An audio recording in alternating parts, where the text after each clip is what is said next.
नमस्कार, न्यूज 24 पर आप देख रहे हैं सबसे बड़ा सवाल। आपके साथ मैं हूं अखिलेश आनंद। आरक्षण को लेकर गर्माती जा रही राजनीति के बीच इसे लेकर सुप्रीम कोर्ट ने कहा है कि राष्ट्र के हित में यह आवश्यक हो गया है कि उच्च शिक्षण संस्थाओं को सभी तरह के आरक्षण से दूर रखा जाए। सुप्रीम कोर्ट ने केंद्र सरकार से यह भी कहा कि वो इस संबंध में सकारात्मक कदम उठाए। सुप्रीम कोर्ट ने कहा कि देश को आजाद हुए 68 साल हो गए, लेकिन वंचितों के लिए जो सुविधा उपलब्ध कराई गई थी उसमें कोई बदलाव नहीं हुआ। अदालत ने केंद्र सरकार से कहा कि वो इस संबंध में उचित कदम उठाए, क्योंकि राष्ट्र हित में ऐसा करना बहुत जरूरी हो गया है। कोर्ट ने आंध्र प्रदेश, तेलंगाना और तमिलनाडु में सुपर स्पेशलिटी कोर्सेज में प्रवेश को लेकर योग्यता मानकों को चुनौती देने के संबंध में दायर याचिकाओं पर सुनवाई करते हुए ये टिप्पणी की। न्यायाधीश दीपक मिश्रा और न्यायाधीश पीसी पंत की पीठ ने कहा कि सुपर स्पेशलिटी कोर्सेज में चयन का प्रारंभिक मापदंड मेरिट बनाने के लिए केंद्र और राज्य सरकारों को कई बार कहा गया है। इसके बाद भी जमीनी हालात वैसे ही हैं और मेरिट पर आरक्षण का आधिपत्य रहता है। ऐसे में आज का सबसे बड़ा सवाल है कि क्या उच्च शिक्षा में आरक्षण नहीं होना चाहिए? उच्च शिक्षा में आरक्षण हटने से क्या देश का भला होगा? इन तमाम पहलुओं पर हम बात करेंगे, लेकिन पहले आपको एक रिपोर्ट दिखाते हैं। आरक्षण को लेकर देश भर में बहस छिड़ी है। संघ प्रमुख ने आरक्षण की समीक्षा की वकालत की तो देश में सियासी बखेड़ा खड़ा हो गया। आरक्षण बिहार चुनाव में एक बड़ा मुद्दा बन चुका है। देश भर में आरक्षण पर सियासत गरमाई हुई है। इस बीच सुप्रीम कोर्ट ने भी उच्च शिक्षा में आरक्षण हटाने की बात कहकर एक नई बहस छेड़ दी। सुप्रीम कोर्ट ने ये बात आंध्र प्रदेश, तेलंगाना और तमिलनाडु में सुपर स्पेशलिटी कोर्सेज में एडमिशन को लेकर योग्यता के मानकों को चुनौती देने के संबंध में दायर याचिकाओं पर सुनवाई करते हुए कही। सुप्रीम कोर्ट ने कहा है, देश को आजाद हुए 68 साल हो गए, लेकिन वंचितों के लिए जो सुविधा उपलब्ध कराई गई थी उसमें कोई बदलाव नहीं हुआ है। केंद्र सरकार इस संबंध में उचित कदम उठाए, क्योंकि राष्ट्र हित में ऐसा करना बहुत जरूरी है। पूरे देश में अगर हमको आगे बढ़ना है, अगर हमको दुनिया का बेस्ट कंट्री बनना है, अगर हमको सुपर पावर बनना है, तो जो हमारा बेस्ट टैलेंट है उसको सबसे आगे आना चाहिए और सिर्फ मेरिट के अलावा कोई दूसरा क्राइटेरिया नहीं होना चाहिए। जब तक जातिवाद है तब तक आरक्षण रहना चाहिए। लोगों का जो उनके प्रति व्यवहार है वो बहुत नीचे है। आरक्षण के बाद भी, बहुत ऊंचे पोस्ट पे जाने के बाद भी वो लोग निम्न एटलीस्ट है कि कम से कम उन्हें आरक्षण दे करके उनका स्टेटस बढ़ाया जा सकता है। बिहार में आज तीसरे चरण का मतदान हो गया। आरक्षण को लेकर बिहार में सियासी घमासान मचा है। खासकर संघ प्रमुख के बयान के बाद आरक्षण का मुद्दा तो बीजेपी के लिए गले की फांस बन चुका है। ऐसे में ऐन चुनाव के बीच सुप्रीम कोर्ट का उच्च शिक्षा से आरक्षण हटाने को लेकर टिप्पणी करना मुश्किलें बढ़ा सकता है। प्रभाकर मिश्रा, दिल्ली, न्यूज 24। तो तमाम पहलुओं पर बातचीत करेंगे। आरक्षण को लेकर कुछ सवाल जो खड़े हुए हैं, हमारे साथ बातचीत करने के लिए जो मेहमान जुड़ चुके हैं, सबसे पहले मैं आपकी मुलाकात उनसे करवा दूं। मेरे साथ है गोपाल कृष्ण अग्रवाल जी, यहां पर मौजूद हैं, भारतीय जनता पार्टी के राष्ट्रीय प्रवक्ता हैं। अजय आलोक, जनता दल यूनाइटेड के सीनियर लीडर, हमारे साथ जुड़ चुके हैं। अशोक भारती जी हैं, दलित चिंतक हैं आप। नित्यानंद अगस्ती मेरे साथ हैं, आप यूथ फॉर इक्वलिटी से जुड़े हुए हैं। और प्रोफेसर विजय लक्ष्मी सिंह भी मेरे साथ कुछ ही देर में जुड़ेंगी, आप शिक्षाविद हैं। तमाम लोगों से बातचीत होगी, लेकिन पहला सवाल गोपाल कृष्ण अग्रवाल जी आपसे ही होगा, क्योंकि सरकार में भी आप लोग हैं, भारतीय जनता पार्टी की केंद्र में सरकार है। सुप्रीम कोर्ट ने जो बातें कही हैं, क्या इससे आप इत्तेफाक रखते हैं? सबसे पहले तो ये बताएं। नहीं, सुप्रीम कोर्ट का ये मत है, लेकिन सरकार के यहाँ पे हमारी जो क्लियर कट स्टैंड है कि आरक्षण अभी देश की आवश्यकता है। देश को विकास चाहिए, लेकिन समावेशी होना चाहिए और देश को हर क्षेत्र में अगर आगे बढ़ना है तो अभी जो कई क्षेत्र, जो कई लोग हैं हमारे देश के कई हिस्से के या कई जातियों के, वो बहुत पिछड़े हैं। जब तक उनका उत्थान नहीं हो सकता, वो उत्थान नहीं हो पाएगा जब तक आरक्षण की आवश्यकता है। और हमारी पार्टी ने इसको क्लियर कर दिया है कि ये बातें आप बिहार चुनाव को देखते हुए तो नहीं कह रहे हैं? बिल्कुल नहीं। संघ प्रमुख का जो बयान आ गया था आरक्षण को लेकर, उसके बाद बड़ा बवाल हुआ और कहा यह भी गया कि आप लोगों को नुकसान हो रहा है इस वजह से। तो बिहार के बाद और चुनाव नहीं आएंगे क्या? इसके पहले चुनाव नहीं आए थे क्या? तो चुनाव के बल पे हम ये बात नहीं कह रहे। ये हमारी आइडियोलॉजिकल अंडरस्टैंडिंग है कि अंत्योदय में सबका विकास, तो सुप्रीम कोर्ट में सरकार का क्या रुख होगा? सुप्रीम कोर्ट में सुप्रीम कोर्ट ने स्पष्ट करा है कि इस ऑर्डर में कॉन्स्टिट्यूशनली चैलेंज नहीं किया गया, तो ये स्टैंड करेगा। उसने अपने ओपिनियन दिया। सुप्रीम कोर्ट कई चीजों में ओपिनियन देता है और कई लोग भी इसमें ओपिनियन देते हैं। डिवाइडेड है। पीछे भी लोगों ने जो आरक्षण को राजनीति खेली थी, उसके कारण प्रॉब्लम होता है। किसने खेली थी आरक्षण पर राजनीति? कांग्रेस ने पूरा कई बार राजनीति के लिए 9% का आरक्षण घोषणा की इलेक्शन के पहले और फिर कुछ नहीं दिया। यह स्पष्ट आज मोदी जी ने भी कहा है। तो ये आरक्षण आरक्षण पे ये जो जातिगत या जेडीयू और ये सब आरक्षण पे राजनीति करते हैं, उस अगर समाज का मैं जवाब लेता हूं कि आपने जेडीयू का जिक्र कर दिया ना, अजय आलोक मेरे अगर साथ वो है। समाज के उस का उत्थान चाहते कांग्रेस के तो 65 साल में कर देते ना। आज सुप्रीम कोर्ट यही तो कह रहा है कि 65 साल में आपने उत्थान नहीं किया, नारे दिए, तो यह तो जवाब यूपीए के सरकार को देना पड़ेगा। क्यों? अजय आलोक जी जवाब दीजिए। अजय आलोक जी, 68 साल हो गए, सिर्फ नारे बुलंद किए गए, क्यों आखिर सुप्रीम कोर्ट को यह कहना पड़ता है? ऐसा है कि देश की जो मानस की एक थिंकिंग हो गई, माननीय मोहन भागवत जी के बयान के बाद आरक्षण के बारे में जो उन्होंने टिप्पणी की थी कि जातिगत आरक्षण पहले भी तो आरक्षण चल रहा था और आरक्षण को अरे सुन लीजिए गोपाल कृष्ण जी, मैं आपको नहीं टोक रहा था, थोड़ा धैर्य रखिए। नहीं, सुप्रीम कोर्ट एक पे आप देश में बोलेंगे जो ना। मानस की एक मेंटालिटी बन गई, बिल्कुल बोलूंगा, मैं आ रहा हूं उस पर, क्यों चिंता कर रहे हैं? आपके हिसाब से नहीं बोलूंगा ना मैं। तो जो इसमें जो एक मानस, एक आम धारणा बन गई कि मोहन भागवत जी का ये मानना है कि आरक्षण पे पुनर्विचार होना चाहिए और किनको किसकी जरूरत है और जाति आधारित आरक्षण व्यवस्था समाप्त करनी चाहिए। तो देश की अवधारणा जब ये बनती है तो सुप्रीम, अरे भैया आप इतने क्यों बेचैन हो जाते हैं? भागवत जी के नाम से गलत स्टेटमेंट दोगे और हम अरे सुनेंगे। 2 मिनट तो अरे आप राहुल गांधी का बोलिए ना स्टेटमेंट। अपने बारे में बोलिएगा। हाँ, तो राहुल गांधी के बारे में बोलिएगा। मोहन भागवत जी का स्टेटमेंट गलत, बोलने ही नहीं देंगे। स्पष्टीकरण आ चुका है। ऐसे बहस का कोई फायदा नहीं है। आप राहुल गांधी के स्टेटमेंट पे बोलिए, सुप्रीम कोर्ट के बोलिए। 2 चरण बाकी है अभी। नहीं, मोहन भागवत जी के स्टेटमेंट को तोड़ मरोड़ के ये कहेंगे। अरे बिल्कुल बोलो। उनकी बात रखने दीजिए ना, उनकी जो बात है वो जो अपना मत है रखिए, उसके बाद अपनी बात कहिएगा।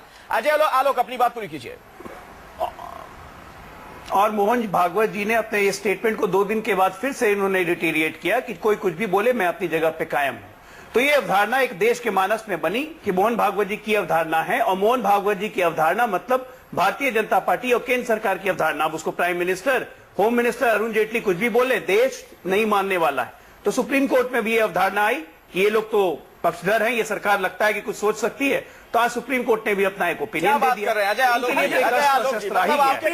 इनके लिए तो अस्त्र शस्त्र आई है। एक मिनट सर, आप क्या इनके लिए तो अस्त्र, इनके लिए बड़ी अदालत है, क्या वो सुप्रीम कोर्ट ने निर्णय नहीं दिया? नहीं, अब सरकार आप एक प्रभावित हो रही है। सरकार को उन्होंने सजेशन दिया, सपोर्ट में कहा, सरकार को सजेशन दिया, सरकार ने सरकार को सजेशन दिया कि आप ये करिए, प्रधानमंत्री ने दिया, आप ये देखिए, आप ये देखिए अखिलेश जी, आप ये देखिए सुप्रीम कोर्ट के पास पिटीशन क्या चीज की थी? सुप्रीम कोर्ट के पास पिटीशन आई थी, डोमिसाइल विरोधी पिटीशन गई थी कि सिर्फ डोमिसाइल के आधार पर आंध्र प्रदेश, तेलंगाना और तमिलनाडु में यह आरक्षण क्यों दिया जाता है। लेकिन सुप्रीम कोर्ट ने क्या निर्णय दिया कि कंप्लीट उच्च शिक्षा में आरक्षण की व्यवस्था ही गलत है। 27 साल पहले हमने टिप्पणी की थी, आज फिर हम कर रहे हैं। देश को आगे बढ़ना है तो ये खत्म करना बहुत जरूरी है। सुप्रीम कोर्ट ने अपना ओपिनियन दिया कि तमाम राज्य सरकार और केंद्र सरकार इस पर निर्णय ले। तो अब तो केंद्र सरकार के पाले में गेंद है ना, केंद्र सरकार निर्णय ले, राज्य सरकारों से बात करें। क्या निर्णय होगा छोटे में बताइए, क्या होगा? सरकार ने आपके पाले में गेंद है, आपका क्या निर्णय होगा? आपकी बात हो गई। हमारा निर्णय स्पष्ट है। हमारे प्रधानमंत्री ने कह दिया, हमारे जो प्रदेश जो राष्ट्रीय अध्यक्ष है उन्होंने कह दिया कि आज आरक्षण का आवश्यकता इस देश में, हम आरक्षण के पक्ष में है। अब ये बताएं स्टेट गवर्नमेंट को, ये जो जहाँ पे कांग्रेस की वहां पे रखेंगे या वहां पे हटा देंगे? ये कांग्रेस बताए। अभी आप कह रहे हो कि प्रदेश सरकारों को भी कहा है। चलिए हम आगे बढ़ते हैं, चर्चा को आगे बढ़ाते हैं। मोहन भागवत जी ने जो कहा है कि आप फेमस लोग हैं जिनसे हम बातचीत करें। मेरे साथ यहाँ नित्यानंद अगस्ती, आप युवा हैं, आपको क्या लगता है जो बातें सुप्रीम कोर्ट ने कही हैं, क्या उसको लागू करने की आवश्यकता है? अगर है तो क्यों? आपका क्या मत है इस पर? आज समय की मांग है, इसका पुनर्विचार होना चाहिए। और ये जो शैक्षणिक और सोशल एंड एजुकेशनल बैकवर्डनेस, उसका एक लिमिट भी होनी चाहिए। किसी व्यक्ति बीटेक भी कर लिए इंडियन इंस्टीट्यूट ऑफ टेक्नोलॉजी से, IIM अहमदाबाद से, MBBS कर लिए All India Institute of Medical Science, still will be called as backward. किसी व्यक्ति ने प्रोफेसर बने उच्च शिक्षा के संस्थान में, प्रोफेसर तो तब बनेगा ना जब हायर एजुकेशन में आप रिजर्वेशन देंगे। यहाँ तो बात ये हो रही कि हायर एजुकेशन में रिजर्वेशन ना दें आप। नहीं, खत्म होने का बात नहीं हो रही है। केवल जो जाति आधारित आरक्षण व्यवस्था चल रही है उसके ऊपर पुनर्विचार होना चाहिए। केवल जाति ही क्राइटेरिया नहीं होना चाहिए बैकवर्डनेस का डिसाइड करने के लिए। क्यों होना चाहिए? अगर ये एक लॉजिक दिया जाता है कि इस देश में जो वंचित है, शोषित है, वो लंबे वक्त तक ऐसी स्थिति में रहा कि वहां पढ़ाई लिखाई नहीं हो पाई, बैकवर्ड बहुत ज्यादा है, तो हायर एजुकेशन में उसको क्यों ना दिया जाए रिजर्वेशन? उसको अतिरिक्त सुविधा क्यों ना दी जाए? क्या अभी भी उस जाति का अगर कंपेयर करते हैं, एक OBC अदर बैकवर्ड कास्ट का छात्र जो बिहार के किसी गांव से ही कॉलेज से पढ़ता ठीक है है। और किसी अदर बैकवर्ड कास्ट का छात्र सेंट स्टीफेंस कॉलेज दिल्ली से पढ़ता है, हाँ। और दोनों को सिमिलर जो जाकर के आगे जॉब या किसी उसके लिए जाएंगे, क्या उनको सेंट स्टीफेंस छात्र को लेना चाहिए या ओबीसी जो बिहार से जो छात्र अशोक भारती जी जवाब उसको दीजिए उसका लाभ मिलनी चाहिए? देखिए, मैं तो 2-3 चीजें कहना चाहता हूं, मैं with due respect to everyone, कि पहली बात तो हमको ये समझना चाहिए, और मैं सुप्रीम कोर्ट के जो जजेस हैं उनका भी ध्यान इस बात पर आमंत्रित करना चाहूंगा कि भारत के संविधान का जो अनुच्छेद 15(5) है, हालांकि ये सूरज को दिया दिखाने वाली बात है, लेकिन संविधान का जो अनुच्छेद 15(5) है वो ये साफ कहता है कि शिक्षा में आरक्षण की जो व्यवस्था है, जो लोग पिछड़े वर्ग हैं वो मूल अधिकारों की श्रेणी में उनको वो मिलना चाहिए। साथ के साथ ये 15(5) ये भी कहता है कि इस आरक्षण की कोई समय सीमा नहीं है, उसके ऊपर एक बाइंडिंग है। वो बाइंडिंग ये है कि जब ये सामाजिक शैक्षिक तौर पर पिछड़े वर्ग बाकी लोगों के, जैसे नित्यानंद जी हैं, उनकी जाति के समान जब लोगों के समान जब आ जाए तब ये आरक्षण हटाया जा सकता है। एक बात ये। दूसरा कि जो आरक्षण से संबंधित जो दूसरा क्लॉज है 16(4), वो ये कहता है सरकार या राजकीय सेवाओं में प्रतिनिधित्व का सवाल है। तो प्रतिनिधित्व के सवाल पर जो पिछड़े वर्ग हैं, दलित, अनुसूचित जाति, अनुसूचित जनजातियां हैं, उनका आरक्षण होना चाहिए, और उसके ऊपर भी कोई समय की सीमा नहीं है। तो हमको ये समझना चाहिए कि जो हजारों सालों से शिक्षा में पिछड़े, जिनका शिक्षा का कोई रिकॉर्ड नहीं, कोई इतिहास नहीं है उनका, एक पीढ़ी में आप थक गए, एक पीढ़ी में आपको लगता है कि वो लोग आगे निकल गए आपसे, ठीक है? आप हजारों इसका क्या मतलब है? एक मिनट अशोक अभिषेक जी, मैं ये कहना चाहता हूं, नहीं, मेरा सवाल आपसे ये है, आर्गुमेंट कब तक चलेगा? नहीं, इसका एक लिमिट। हाँ, मैं लिमिट पे आ रहा हूं, मैं उस पर भी आऊंगा, मैं बताऊंगा, होनी चाहिए ना, मैं उस पर भी आऊंगा। देखिए, आप कहते हैं कि पिछड़े वर्ग में गरीब और पिछड़े वर्ग में थोड़ा सा एडवांस व्यक्ति। मैं कहता हूं, ये बात आप अगली जाति के बारे में क्यों नहीं कहते कि अगली जाति के गरीब को आरक्षण आपके खिलाफ क्यों नहीं मिलना चाहिए? आपने आज तक अगली जाति के गरीब की बात की कि आरक्षण में उसको मिलना चाहिए। अच्छा, मुझे एक बात अगली बताइए। जाति के नाम पर, सर, अगली जाति के नाम पर अगली जाति के धन्ना से शक्तिशाली तबके वो आरक्षण का विरोध कर रहे हैं। नहीं, उनका गरीबों से कोई लेना देना बताइए अशोक भारती जी, एक बात मुझे बताइए। हायर एजुकेशन की जब बात की जाती है, ऐसे संस्थानों में दाखिले की जब बात होती है, तो वहां पर वो सिस्टम क्यों ना लाया जाए? देश में कई जगहों पर है, जैसे जेएनयू का अगर मैं उदाहरण दूं, प्रोग्रेसिव एडमिशन पॉलिसी है। अगर एक शख्स, एक बच्चा किसी भी जाति का हो, किसी भी मजहब का हो, अगर उसने दिल्ली में पढ़ाई की है, दूसरे ने मऊ में पढ़ाई की है, तो दोनों की पढ़ाई की गुणवत्ता में फर्क होता है, उसे कुछ वहां फायदा दिया जाता है फिर परसेंटाइल के आधार पर। वो सिस्टम क्यों ना लागू हो? बिल्कुल, मैं मानता हूं कि आप जो सुझाव दे रहे हैं कि जेएनयू वाला सिस्टम जो है लगाइए उसको, कि प्रोग्रेसिव जो बैकवर्डनेस है उसको आप लगाइए उसको, लेकिन जो आरक्षण विरोधी इस बात को मानते हैं क्या?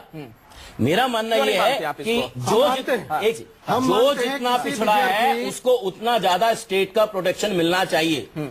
हम मानते हैं किसी विद्यार्थी उसका स्कूल का स्टेटस कन्वेंट स्कूल से पढ़ा है, रूरल स्कूल से पढ़ा है, पिताजी का जॉब प्रोफेशन क्या रहा है, मैनेजरियल प्रोफेशन में रहे या क्लरिकल प्रोफेशन में रहे, और कहाँ के देश के रूरल एरिया से बिलोंग करते हैं या अर्बन एरिया से बिलोंग करते हैं, उसका प्रेफरेंस उनको मिलना चाहिए। That kind of system should be adopted. नहीं कि 1000 साल से हमें पर अत्याचार हुआ है वो कंटिन्यू चलना चाहिए, वो ऐसा नहीं होना। केवल जाति एक आधार होने चाहिए। दिल्ली में रहता हूँ, आरक्षण का समर्थन कर रहे हैं, उसका विरोध नहीं करें, यही तो हम कह रहे हैं कि आरक्षण होना चाहिए।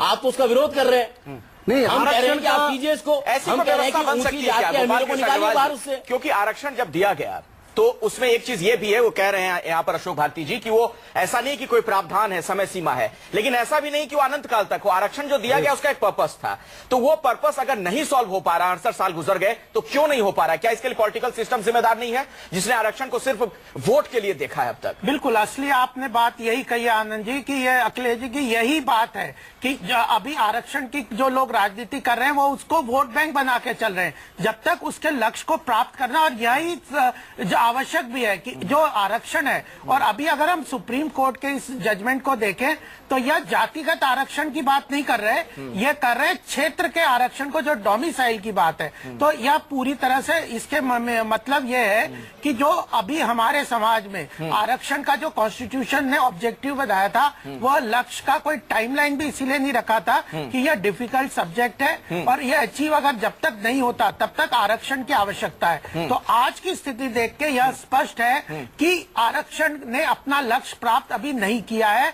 उसकी आवश्यकता अभी देश को है। अब इसका कारण, अब इसके कारण ये अगर देखा जाए कि आरक्षण अभी तक लक्ष्य क्यों नहीं प्राप्त किया, जो लोग सत्ता में थे, जो सत्ता में थे, उनकी जिम्मेदारी है वो बताएं अजय आलोक जी, क्यों नहीं लक्ष्य। अजय आलोक जी, जरा आप ईमानदारी से बताइएगा, इस देश में क्या आरक्षण को लेकर ज्यादा राजनीति होती रही है? उसके पीछे मंशा राजनीतिक दलों की ये कम नजर आती है कि वाकई इस जाति के लोगों का कल्याण हो, वो आगे बढ़े, वो समाज में जो उन्हें अधिकार मिलना चाहिए वो मिले, इसके बजाय राजनीति ज्यादा होती रही। अखिलेश जी, इसमें भी है क्या? आपको शक है क्या? अभी 1 महीने पहले बिहार चुनाव चल रहे हैं और मोहन भागवत जी के सब मुखवाणी से ये सब शब्द निकलते हैं आरक्षण के बारे में, तो ये राजनीति तो क्या है? लेकिन मैं याद दिलाना चाहूंगा, अरे मैं दिलाना चाहता हूँ आपको याद, आप मोहन भागवत जी के नाम पे मिला क्यों जा रहे हैं भाई? भाजपा ने स्पष्ट कह दिया। आपका क्या संबंध है? आप भारतीय जनता पार्टी के राहुल गांधी के स्टेटमेंट को कोट किया करिए ना।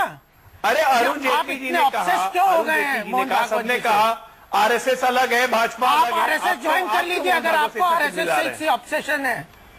आप आरएसएस की चिंता क्यों कर रहे हैं भाई? तो आप कर रहे हैं, अलग है, आरएसएस अलग है, अरुण जेटली ने कह दिया। हम तो आरएसएस के साथ खड़े हैं। एक मिनट देखिए, अब अजय आलोक जी को बात पूरी करने दीजिए। अभी आप कह रहे हैं आरएसएस के साथ खड़े। अजय जी, छोटे में अपनी बात रखिए सर, जल्दी से।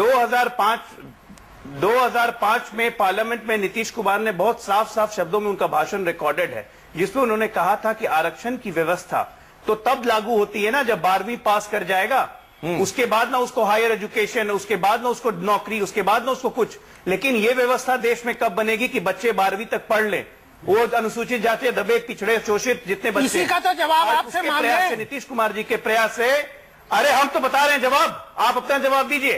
12.1% ड्रॉप आउट रेट था स्कूल का बिहार में जब हम सत्ता में आए, आज वो घट के 1.1% हो गया। ये होता है जमीन पे काम। आज हमारे तमाम दलित, पिछड़ों, शोषितों के बच्चे स्कूल जा रहे हैं। चलिए, 12वीं से हायर एजुकेशन की तरफ वापस लौटता हूं। 1.1% पे आ गया। 12वीं पास करेगा तब ना आरक्षण। मेरे साथ प्रोफेसर दिजा लक्ष्मी सिंह है यहाँ पर, शिक्षाविद हैं आप मुझे जरा एक बात बताइए कि अगर हायर एजुकेशन में आप आरक्षण नहीं देंगे उस तबके को जिसको इसकी आवश्यकता है, जो पिछड़ा हुआ है, फिर आपको कैसा लगता है कि उस तबके से लोग डॉक्टर या इंजीनियर बन सकेंगे? फिर तो वो काम नहीं कर सकेंगे जो कहा जाता है तथाकथित तौर पर जो एलिट क्लास के लोग कर रहे हैं। देखिए, आपका सवाल मैं दूसरे तरह से रखती हूँ कि आरक्षण ऑलरेडी है हायर एजुकेशन में और आरक्षण लोगों को मिल रहा है। अब सवाल ये होना चाहिए कि क्या जो आरक्षण स्टूडेंट्स को हम यूनिवर्सिटीज में दे रहे हैं, आईआईटीज में दे रहे हैं, मेडिकल इंस्टीट्यूशंस में दे रहे हैं, उसका रियल बेनिफिट उनको मिल रहा है या नहीं मिल रहा है, इस सवाल पे चर्चा होना चाहिए। बिकॉज ये सवाल बहुत अहम है। आरक्षण है, आज सुप्रीम कोर्ट की रूलिंग देख लीजिए जिसमें कहा है कि जो मेडिकल की सुपर स्पेशलिटी है उसमें आरक्षण नहीं होना चाहिए, क्योंकि सुपर स्पेशलिटी में सीट्स बहुत कम होते हैं और वहां पे मेरिट को तवज्जो देना चाहिए। वैसे ही देश में डॉक्टरों की कमी है, हम सब जानते हैं कि देश में डॉक्टरों की बहुत भारी कमी है। और ऐसे में सुप्रीम कोर्ट का ये कहना कि सुपर स्पेशलिटी में कर्नाटक के संदर्भ में कहा, कर्नाटक, तमिलनाडु और आंध्र प्रदेश के संदर्भ में कहा गया है। लेकिन मुझे ऐसा लगता है कि होना चाहिए या नहीं होना चाहिए और किस मोडालिटीज कैसी होनी चाहिए आरक्षण की, इस पर भी एक डिबेट होना चाहिए। हायर एजुकेशन में आरक्षण है और आरक्षण का पूरी तरह से पालन भी किया जाता है। और जो ये दिया जाता है, अशोक भारती जी, जो बात यहाँ पर विजय जी भी कह रही हैं कि गुणवत्ता और योग्यता पर भी इसका फर्क पड़ता है। जब आप इस तरीके से हायर एजुकेशन में भी आप रिजर्वेशन देते हैं तो क्या इसके लिए कोई तरीका नहीं निकलना चाहिए? फिर देखिए, अगर किसी ने मान लीजिए प्राइमरी एजुकेशन जिसको बढ़िया तरीके से अगर लोगों को मिल गई, बच्चों को मिल गई है, फिर उनको क्यों आवश्यकता है कि हायर एजुकेशन में भी उनको रिजर्वेशन मिले? देखिए, मैं आपको all India Institute of Medical science और महावीर वर्धमान कॉलेज जो मेडिकल कॉलेज है उसके 2 केस बताना चाहता हूं। All India Institute of Medical science में प्रोफेसर थोराट की एक कमेटी थी जिसमें 25 बच्चों को लगातार फेल किया गया था। ये निकल कर आया रिपोर्ट की कमेटी के अंदर, उन दलित, अनुसूचित जाति, जनजाति के बच्चों को प्रोफेसर्स ने जानबूझ के फेल किया था। वर्धमान कमेटी की जजमेंट में यह निकल कर आया कि वहां दलित बच्चों को जानबूझकर फेल किया गया था। आप बताइए कि अगर आपने 2 उदाहरण दिए जानबूझकर फेल किया, सरकार की रिपोर्ट, ऐसा तो नहीं है ना पूरे देश में जानबूझकर फेल किया जा रहा है? ये तो चलिए क्राइम है अगर कोई ऐसा कर रहा है। ये तो मेरा आपराधिक मानसिकता है कि अगर कोई क्रिमिनल है, अगर आप मेरे को एक क्रिमिनल एक क्राइम के एक बात मेरे को अगर पूरा करने का मौका देंगे तो मैं बताऊंगा कि ये एटीट्यूड उन अध्यापकों का है जो हाईली क्वालिफाइड हैं और जिनके ऊपर जिम्मेदारी है कि देश के अंदर अच्छे छात्र पैदा होने चाहिए, उनको जानबूझकर फेल कर रहे हैं। तो भारतीय समाज का चरित्र ऐसा है कि हर व्यक्ति अपनी जाति को देखता है, उन कंटेम्प्ट है दलितों के प्रति। मैं आपके सामने एक एग्जांपल रखता हूं, भारती जी, आपके बताइए। सामने एक एग्जांपल रखता हूं। 2015 के कुछ आंकड़े हैं मेरे पास। बिहार मेडिकल कॉलेज की बात की जाए तो 812 सीट में से 87 सीट खाली रह गई। हाईकोर्ट के आदेश के बाद सामान्य सीट से भरी गई वो सीट। IIT की मैं बात करूं तो वहां पर जो मेरिट लिस्ट है सामान्य के लिए, आप इस पर टिप्पणी कर सकती हैं, 24.5%, ओबीसी की मेरिट लिस्ट है 22% और SC ST की 62%। बताइए। हाँ, अगर ये स्थिति है, SC की 62% मेरिट है सर, हाँ, बाकी जनरल की 24%। बताइए नित्यानंद जी, आप देखिए। नहीं, I am with due respect to merits मैं ऑफ कट ऑफ एवरी की बात कर सेक्शन। रहा हूं। हाँ, मैं किसी को ये नहीं बता रहा हूँ कि तो आपने कहा ना जो हमारी मेरिट तो तिगुनी है इनसे। नहीं मेरिट पर इनको कोई क्यों मिलना चाहिए? नहीं, हम ये आप नहीं ही कह बता रहे, रहे, मैं तो नहीं बता मेरिट रेस नहीं है। आप ही तो बता रहे हैं ना, मैं तो नहीं बता रहा। नहीं, बात वो नहीं है। आई एम नॉट हमारी सेइंग तिगनी मेरिट को आप रिजेक्ट करना चाहते हैं, ये हमारे बच्चे को फेल करना चाहते हैं। आंकड़े में कुछ प्रॉब्लम आंकड़े लगता है जो अब चूंकि दलित ने अच्छा नो आई डिसएग्री। NDTV ने दिखाया था गुजरात के बारे में, दिखाया था कितना फर्क है। भाई साहब, हम नेक टू नेक आपसे फाइट कर रहे हैं, लेकिन ये फाइट तब कर रहे हैं, मतलब कि दलित जो है मेरिट के मामले में आपसे कम नहीं है, लेकिन सुविधाओं के मामले में आपसे कहीं टिकते नहीं। हम कोटा में नहीं जा सकते, सुन लीजिए, हम नहीं, तो कोटा सुविधा कोचिंग क्लासेस नहीं कर सकते। सुविधा तो उसे भी नहीं मिल पा रही है ना विजया जी, जो कहीं गांव में बैठा हुआ शख्स है, चाहे वो दलित हो, अगड़ा हो, पिछड़ा मैं हो, इस विषय में- और एक कॉन्वेंट में पढ़ेगा कोई दिल्ली जैसे जगह में, मुंबई में, तो उसमें तो फर्क वैसे भी आ जाएगा। मैं इस पर प्रकाश डालना चाहूंगी।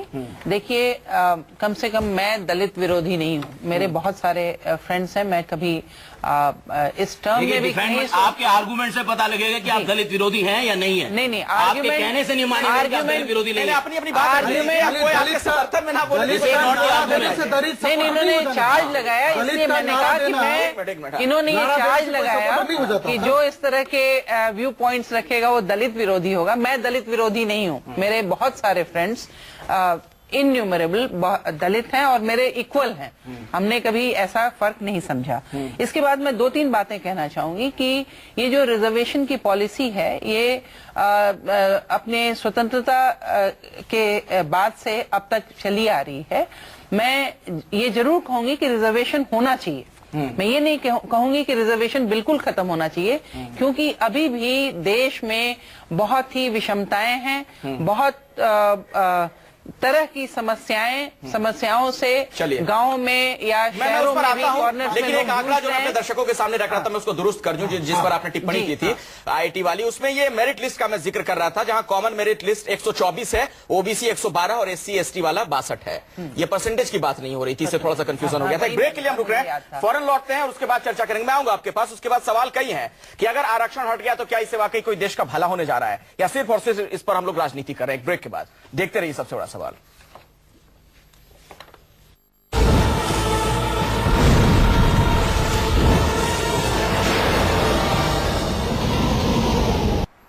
सबसे बड़ा सवाल कार्यक्रम में आज हम चर्चा कर रहे हैं कि क्या उच्च शिक्षा में आरक्षण नहीं होना चाहिए। सुप्रीम कोर्ट की एक टिप्पणी के बाद कुछ सवाल खड़े हुए हैं। बातचीत करने के लिए कई खास मेहमान लगातार हमारे साथ बने हुए हैं, और प्रोफेसर विजय लक्ष्मी सिंह जी, आपसे मैं बातचीत की शुरुआत करना चाहूंगा इस सेगमेंट में। जरा मुझे यह बताइए, सुप्रीम कोर्ट ने जो टिप्पणी की उसमें एक बात कही गई है कि देश को आजाद हुए 68 साल हो गए, लेकिन वंचितों के लिए जो सुविधा उपलब्ध कराई गई थी उसमें कोई बदलाव नहीं हुआ है। मेरा आपसे यह सवाल है कि बदलाव क्यों होना चाहिए अगर उस मकसद को हम नहीं साध पाए हैं तो? हाँ, बिल्कुल, बदलाव क्यों होना चाहिए, बड़ा जायज सवाल है। बदलाव इसलिए होना चाहिए कि हम बहुत आगे निकल कर आ गए हैं, और जिस आधार पे रिजर्वेशन हुआ था, स्पेशली शेड्यूल्ड कास्ट और शेड्यूल्ड ट्राइब्स के लिए, अब हमारे पास ओबीसी का भी रिजर्वेशन है, और उस बदलाव के लिए रिजर्वेशन हुआ था, और हमने देखा समाज में काफी बदलाव आया है। समाज हमारा स्टैटिक नहीं है। जो शेड्यूल्ड कास्ट और शेड्यूल्ड ट्राइब्स थे, उनका सोशल स्टेटस एनहांस हुआ है, उन सबका, जो कि रिजर्वेशन के बेनिफिशियरी हैं। तो सवाल ये भी उठता है कि क्या जो जनरेशन से रिजर्वेशन के बेनिफिशियरी रहे हैं, उनको ही बार बार ये रिजर्वेशन मिलना चाहिए, या रिजर्वेशन का आधार बदलना चाहिए? ये एक बहुत अहम मुद्दा है, और सुप्रीम कोर्ट की जो बार बार टिप्पणी आ रही है, या एकेडमिशियंस की आ रही है, या डिफरेंट क्वार्टर से आ रही है, जो अनरिजर्व कोटा है उससे आ रही है, वो इसीलिए आ रही है कि जो समाज में अशोक भारती जी इकोनॉमिकली वीकर सेक्शन है। मैं एक तो ये बताना चाहता हूं कि यदि हम अगर उच्च शिक्षा में अनुसूचित जाति, जनजाति और पिछड़ी जाति के लोगों के पहुंचने का प्रोपोर्शन देखें, वो अभी भी जो तथाकथित अगड़ी जातियां हैं उनके मुकाबले में कम से कम 10% कम है। ठीक है, ये एक बड़ा गैप है। दूसरा, हमको ये समझना पड़ेगा कि हम इस देश में इतनी बड़ी आबादी है, अगर हम मंडल कमीशन को देखें तो 52% बैकवर्ड कास्ट हो गए और 25% शेड्यूल कास्ट, शेड्यूल ट्राइब हो गए, तो करीब करीब 3/4 आबादी जो है।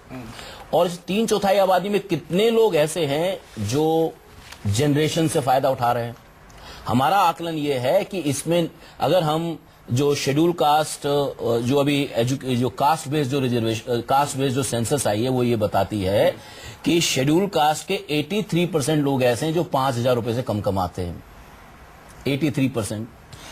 हमें 83% की चिंता करनी है या हमें 10% की चिंता करनी है, 12% की चिंता करनी, ये देश को सोचना है। चिंता सबकी होनी चाहिए वैसे। नहीं, मैं कह रहा हूं आपकी ये चिंता की, लेकिन हमारी जो नीतियों का फैसला है, देखिए लॉ ये कहता है कि निर्दोष को सजा नहीं होनी चाहिए, चाहे 1000 दोषी छूट जाएं। लेकिन आपका जो आर्गुमेंट है विजय लक्ष्मी जी, वो ये कह रहा है कि आप निर्दोष को फांसी पे चढ़ा दीजिए और चाहे जो है किसी भी उसको फांसी पे चढ़ा दीजिए और दोषी जो चाहे एक ही हो।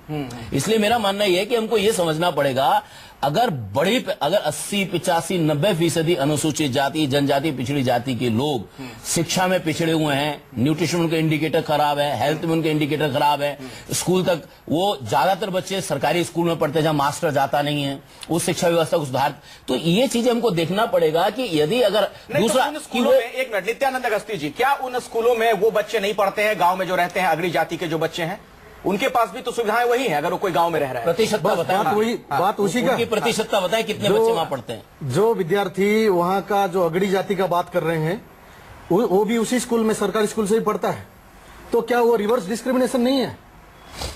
ये जो आरक्षण के हिसाब से, आरक्षण के द्वारा रिवर्स डिस्क्रिमिनेशन भी हो रहे हैं। देखिए, हम जो है ना, हम चीजों को मोनो डायमेंशन में कन्वर्ट करके देख रहे हैं। नहीं, हम केवल एक पक्ष में कन्वर्ट कर रहे हैं। हमको व्यक्ति के विकास की जो मल्टी डायमेंशनल फिगर है उसको देखना पड़ेगा। व्यक्ति केवल लेकिन जो व्यवस्था है, गोपाल का परिवार है, उसका पूरी गोपाल जी, एक मिनट, आपकी बात हो गई सर। मौजूदा व्यवस्था में जिन्हें फायदा मिलना चाहिए, क्या उनको फायदा मिल रहा है? देखिए, आज की स्थिति अगर हम एनालिसिस करें और इम्पार्शियल वे में, तो आज आरक्षण की आवश्यकता अभी देश में है, क्योंकि समाज का बहुत बड़ा वर्ग अभी विकास से वंचित है और यह इसी को बात में ध्यान रख के ही करना चाहिए। उस विकास समावेशी होना चाहिए। जो कुछ लोग आर्ग्यूमेंट देते हैं कि जो इसमें कुछ योग्यता और उसको हानि भी होगी, उसको भी हानि हो तो कोई बात नहीं, लेकिन समाज का विकास समावेशी होना चाहिए, सब वर्ग तक पहुंचना चाहिए। अब आरक्षण की जो आवश्यकता, उसमें एक चीज ध्यान ये रखनी पड़ेगी कि आरक्षण जाति को ऊपर लाने के लिए है, पिछड़ी जातियों को ऊपर करने के लिए, ना कि उनके वोट खरीदने के लिए। हमारे यहाँ पे जो राजनीतिक पार्टियों ने आरक्षण को वोट खरीदने की मशीन बनाई है, इसके कारण ये कंफ्यूजन है। अगर उनको ऊपर उठाने के लिए होता तो आज वो जातियां भी ऊपर उठती और आरक्षण की आवश्यकता भी खत्म होती। आलोक जी, गोपाल जी कितनी अच्छी बात कर रहे हैं, फिर भी आप उनकी मंशा पर सवाल खड़े कर देते हैं। अरे, इनके आदर्श पे तो हमें डाउट होने लगता है ना, क्योंकि हार्दिक पटेल आपको तो डाउट रहेगा ही, जो कि इतने कांस्टेंट सपोर्ट में रहते हैं, जो इतने कांस्टेंट सपोर्ट बीजेपी के रहते हैं, उनको लुभाते रहते हैं 15 साल से कि आरक्षण दे देंगे। मुझे आज इन सब की बातों से सुन के एक बात याद आ रही है माननीय काशीराम जी की, जो उन्होंने पार्लियामेंट में कहा था कि क्यों आरक्षण पे इतना बवाल मचा रहे हो, सबको आरक्षण दे दो। देश की 120 करोड़ आबादी को कंफ्यूज करने वाली बातें करते हो आप। उसकी इतनी नहीं, जिसकी जितनी संख्या भारी उसकी उतनी हिस्सेदारी कर दीजिए ना, बराबर बांट दीजिए। फिर आरक्षण का मतलब क्या रहेगा? संख्या गणना रिपोर्ट भी आ गई है। आप क्यों विरोध कर रहे हैं? क्यों विरोध कर रहे हैं? अजय जी, साफ कहिए कि आप आरक्षण का विरोध करते हैं। आ गई है। अजय जी, स्पष्ट कहिए कि आप आरक्षण का विरोध कर रहे हैं। आप मुझे बात खत्म करने दीजिए। अखिलेश जी, ऐसे बात नहीं होगी, मुझे बात खत्म कर लेने दीजिए। जाति आधारित आपके पास जनगणना रिपोर्ट आ गई, जिसमें लोग कहते हैं कि 55% ऐसे लोग हैं जो भूमिहीन हैं, जिसमें लोग कहते हैं कि 5000 से आबादी के नीचे काम करने वालों की संख्या अभी भी लगभग 58% है। तो देश को यह जानने का हक है कि कौन सी जाति के वो लोग हैं। तो जब उस जाति के लोग का आप नाम बताएंगे, तब इस देश का बजट उन जातियों के लिए काम करेगा। तो इसी पे आज से 15 साल 20 साल पहले काशीराम जी ने कहा था कि देश में संख्या के आधार पर आरक्षण कर दो, झंझट ही खत्म हो जाएगा। अगड़ों की आप जनरल की बात कर रहे हैं, अगड़ों की बात कर रहे हैं, पिछड़ों की बात कर रहे हैं, शेड्यूल कास्ट की बात कर रहे हैं, माइनॉरिटीज की बात कर रहे हैं, सबको उनके अनुपात दे दीजिए आरक्षण, तब तो आपका आरक्षण 50% से ऊपर चला जाएगा। आज अगर रिव्यू करने की जरूरत है, आज रिव्यू करने एक मिनट खत्म कर लूं, एक मिनट खत्म कर लूं, उसके बाद बताता हूं। 1 मिनट दीजिए मुझे, अरे 1 मिनट दीजिए। मैं ये बात कह रहा हूं कि जाति आधारित रिपोर्ट के हिसाब से अगर आरक्षण को रिव्यू करना है तो रिव्यू कीजिए ना, किसने मना किया है? आप देखिए कौन सी जातियां हैं जो भी पिछड़ी हैं, अगर जरूरत पड़ी तो हम 50% से भी ज्यादा आरक्षण बढ़ाएंगे, इसके लिए हम पार्लियामेंट में कानून लाएंगे, कौन रोकता है हमें? रिफॉर्म का कोई जनता पार्टी के पास है वो शक्ति, एक छोटा सा प्रश्न, राजनीतिक पार्टी के पास, आप बोल रहे राजनीतिक पार्टी, भारतीय जनता पार्टी के पास कोई राजनीतिक इच्छा शक्ति है? अजय जी, इसका मतलब है कि आप आरक्षण को रिव्यू करने के पक्ष में हैं, यह स्पष्ट करिए ना। आप घुमा फिरा हम आरक्षण बढ़ाने के पक्ष में हैं। अरे हम आरक्षण बढ़ाने के पक्ष में, वो कह रहे हैं आरक्षण को बढ़ाने के पक्ष में, लेकिन मेरा ये सवाल है कि अगर आरक्षण को रिव्यू करने की बात होती है तो रिफॉर्म का कोई मॉडल क्यों न तैयार हो? मेरा आपसे ये सवाल है, क्यों नहीं तैयार हो? देखिए क्या दिक्कत है? सबसे आप भी सरेंडर इसलिए फिर बाद में कर देंगे, मोहन भागवत बयान देते हैं, बाद में बीजेपी के नेता इसलिए बयान देने लगते हैं कहीं बिहार में उनको नुकसान ना हो जाए चुनाव में, तो इससे क्या वाकई आपको लग रहा है कि जिस तबके को इसका फायदा मिलना चाहिए यही है? देखिए, यह जो जिस तबके को इसका आरक्षण का फायदा मिलना चाहिए उसमें से बहुत सारी कमियां हैं, उनको दूर करना हमारा फर्ज है। लेकिन आरक्षण जातिगत आधार पे होना चाहिए प्रिंसिपली, या इस चीज को हम एक्सेप्ट कर रहे हैं। बात प्रिंसिपल की करने और रास्ते की, वोट बैंक की जो राजनीति होती है प्रोफेसर विजयलक्ष्मी जी, जनगणना की रिपोर्ट जारी क्यों लाया जाएगा? क्योंकि जब हम आरक्षण की व्यवस्था देखें भी, दलित में देखें या पिछड़ों में भी देखें, वहां एक क्रीमी लेयर है और वहां से जो लोग आ रहे हैं उनको उसका ज्यादा फायदा मिल रहा है। यही चिंता के विषय है, और ये भी एक चिंता का विषय है कि रिव्यू होगा या नहीं होगा। क्या हम रिव्यू के लिए तैयार हैं कि पिछले 60-65 सालों में जो आरक्षण की नीति चली है, जिसमें एड ऑन हो गया है हमारा ओबीसी रिजर्वेशन भी, इसको रिव्यू करने की आवश्यकता है? ये सभी शिक्षाविद और सभी लोग समझते हैं। आरक्षण का मायने ये नहीं है कि जो क्रीमी लेयर है, जिनको आरक्षण मिलता रहा है, वो उन्हीं को जनरेशन टू जनरेशन बार बार उनको आरक्षण मिलता रहे। जो गांव में गरीब तबके के लोग हैं, चाहे वो चलो आप इसको SC ST रिजर्वेशन से ही जोड़कर देख लें, आप अपर कास्ट रिजर्वेशन को छोड़ दें, इकोनॉमिकली वीकर सेक्शंस को भी छोड़ दें, आप सिर्फ SC ST और OBC रिजर्वेशन को ही देखें, तो भी आप देखिए सिर्फ क्रीमी लेयर उनमें जो है उन्हीं को रिजर्वेशन बार बार मिलता है, उन्हीं को ये सारे फायदे खामी दूर क्यों ना हो? अशोक भारती जी, ये जो बार बार सवाल खड़ा होता है, और आप लोग भी इस पर कुछ तो करते होंगे, कुछ आंकड़े आपके पास भी रहते होंगे। बिल्कुल बता रहा हूँ। देखिए, मैं एक तो ये बात बताना चाहता हूँ कि विद ड्यू रिस्पेक्ट कि हमारे जो ज्यादातर विश्लेषण है, हमारे ज्यादातर जो धारणाएं हैं, वो धारणाएं हैं, उनका साइंटिफिक कोई एनालिसिस, कोई रिसर्च हमारे पास नहीं है। नहीं तो विजयलक्ष्मी जी बताएं मेरे को, उनके पास कहाँ आंकड़े हैं? मैं बताता हूं, दिल्ली यूनिवर्सिटी में 4000 सीट खाली हैं, जहां प्रोफेसर होने चाहिए, टीचर होने चाहिए। क्यों नहीं है आपकी यूनिवर्सिटी में? बताइए मेरे को, क्यों नहीं भर्ती कर रहे उनको? तो आप बताइए, सरकार के प्रतिनिधि यहां पर बैठे हैं, बताइए कितने IAS में तो 15% भर्ती होती है ना शेड्यूल कास्ट की, ट्राइबल में 7.5% भर्ती होती है। लेकिन ये स्थिति क्यों है? देखिए, आप भी थोड़ा आत्मचिंतन कीजिए, मुझे जरा बताइए ईमानदारी से, राजनीति से अलग हटके। नहीं, बिल्कुल। बीजेपी के नुमाइंदे हमारे साथ हैं, JDU के नुमाइंदे, हर कोई कह रहे हैं कि आरक्षण होना चाहिए, है भी आरक्षण, 68 साल से है, लेकिन इसके बावजूद ये स्थिति क्यों है? फिर मैं बता रहा हूँ, फिर आप लोग भी जिम्मेदार हैं। आपको बिल्कुल उसी बात बता रहा हूँ। तो हमें ये सोचना पड़ेगा कि यदि अगर 15% शेड्यूल कास्ट IAS में भर्ती होते हैं, 7.5% शेड्यूल ट्राइब में भर्ती होते हैं, अगर 2 लोग आज की तारीख में केवल अगर secretary to the Government of India हैं, तो ये बाकी जो 100 लोग हैं वो कहां गए? इसका मतलब ये कि हमारे सिस्टम में कहीं ना कहीं एक ऐसा बॉटलनेक है जो उस लेवल के बाद दलितों को जाने से, आदिवासियों को पहुंचने से रोकता है। और उस बॉटलनेक को जब तक हम दूर नहीं करेंगे तो आप पॉलिटिकल क्लास को ही ला रहे हैं सवालों के घेरे में। नहीं, उसको एक तरफ तो रिजर्वेशन भी दे रहे हैं, दूसरी तरफ बॉटलनेक की बात आप कर रहे हैं। देखिए, ऐसा जाके फंसा भी दिया गया है। ऐसा है कि हमारी जो राजनीतिक क्लास है, जो पार्लियामेंट में जाती है, जो सरकार बनाती है, उसी से तो हमारी उम्मीद है। अगर उसको अगर सवाल नहीं करेंगे तो किसको सवाल करेंगे? आप तो नीति बनाएंगे नहीं, मैं तो नीति बनाऊंगा नहीं, मैडम तो नीति बनाएंगे नहीं, नीति तो सरकार बनाएगी। और अगर सरकार मैकेनिज्म क्रिएट नहीं करती है रिजर्वेशन को लागू करने का, और आपने सही कहा कि पिछले 65 साल में नहीं हुआ। मैं कहता हूं आप 5 साल में कीजिए, आप करके दिखाइए। आप जीते दलितों का विश्वास, आप जीते पिछड़ी जाति का विश्वास, आप करके दिखाइए। अरे कई नेता है सर जो दलितों के नाम पे बड़े नेता बन गए, बहुत बड़े बड़े नेता हुए। किसने क्या भरोसा जीता आप भी जानते हैं, हकीकत क्या है, सिर्फ वोट बैंक के लिए इस्तेमाल किया जाता रहा। लेकिन नित्यानंद अगस्ती जी, मुझे जरा ये बताइए, क्यों ना आप जब 12वीं तक की शिक्षा देते हैं हायर एजुकेशन से पहले, उस दौरान ही इसका सिस्टम बना दिया जाए, इतना आप उनको तैयार कर दें कि आगे रिजर्वेशन की जरूरत ना पड़े। क्या हम वहां चूक जाते हैं इसलिए फिर आगे हमें रिजर्वेशन देना पड़ता है? कभी हमें लगता है प्राइमरी एजुकेशन के ऊपर ध्यान नहीं। अभी अशोक भारती जी ने बताया स्कूल्स में टीचर्स नहीं है, स्कूल में बिल्डिंग नहीं है।